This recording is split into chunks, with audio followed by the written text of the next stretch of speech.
So Lisa, I'm a US beneficiary of non-US trust. What things do I need to know about? Well, you need to know quite a lot actually, Inga. These types of trusts are not really set up with US persons in mind, so there can be quite a few pitfalls that we need to think about. So getting some advice is really important. So what exactly are those pitfalls? So that's a great question. There are quite a few. Some of the high level things are we need to be thinking about how you're going to get taxed on distributions potentially from those trusts. So we need to understand what kind of entitlement you've got. Do you have an income entitlement, or perhaps you're a discretionary beneficiary? Paying tax on those distributions might need to happen in the US. And one of the pitfalls is actually the tax rate that can apply to those types of distributions.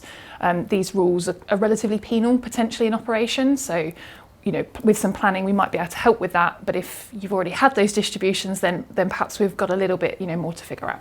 So what do you do exactly if I haven't disclosed anything? So if you haven't, it's not to worry too much, because actually there are lots of people that would be in your situation. We do this quite frequently where someone hasn't disclosed everything that they needed to, and there are IRS programs to help with that.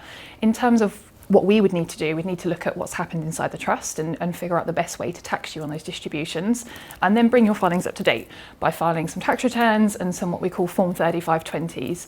That Form 3520 is a really important form. It can carry some not very nice penalties. So, getting up to date on those and dealing with it is really important.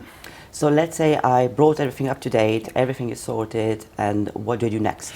So this is where it can get more interesting. So once we've got some time to plan in advance, we can think about how we get distributions out to you, potentially in a more tax-friendly environment from a US perspective. And we really commonly work with beneficiaries and trustees in that manner. And actually, we can usually get some really good results from the back of that. What we need there is some time and potentially some flexibility on how we, deal with those distributions. But that's the bit that's interesting. So basically, I just need to come to you as early as possible if distribution is coming. Exactly that. So come to us as early as you can, and we can start thinking about how we can get that out to you.